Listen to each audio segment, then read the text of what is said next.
Well, US President Joe Biden has praised Jacinda Ardern for her leadership on the global stage in a face-to-face meeting at the White House.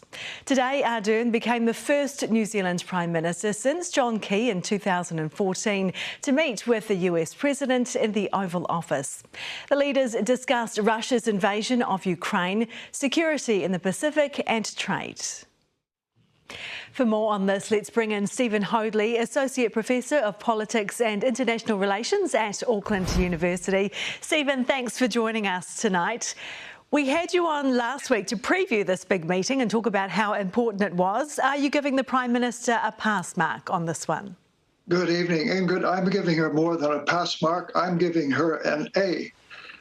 She can aspire to an A+ when some of the deals that her people have made come through and begin to pay off, such as the one with the Silver Fern Farms, the advanced Amazon data center in Auckland, the Parkable software deal with the City of Los Angeles, the New Zealand Merino deal with a Silicon Valley firm. Now, if each of these pays off, I think that this makes the whole trip worthwhile, and she would rate an A+.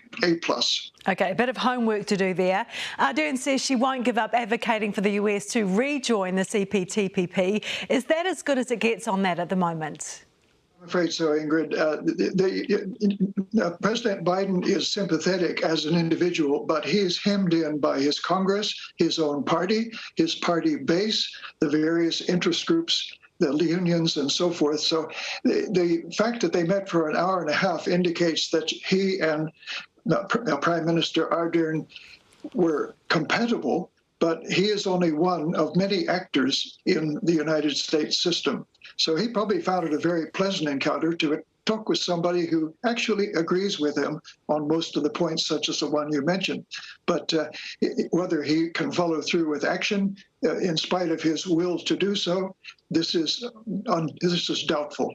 Okay, speaking of agreeing on things, China's influence in the Pacific was also a key topic.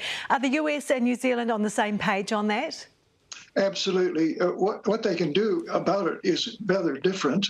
New Zealand is already doing a great deal in spite of criticism of the Minister of Foreign Affairs. I think New Zealand's record in the Pacific Island is second to none, given the scale of New Zealand's ability to assist the Pacific Islands. But the United States is going to increase its diplomatic outreach. It's going to probably increase its military presence.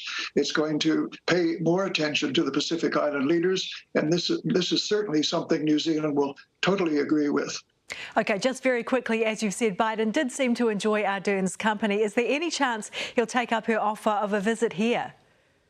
That would be really wonderful if he did. Unfortunately, for New Zealand, he does have to pay attention to 200 other government leaders, countless numbers of interest groups, of political parties, of charities, of various cultural groups. And so the time spent, unless he would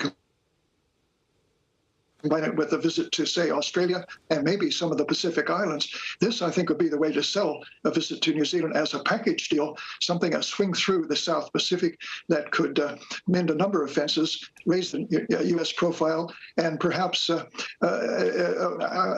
outflank the Chinese initiatives. That is a good idea. That is a great idea. Stephen, thanks very much for your time tonight.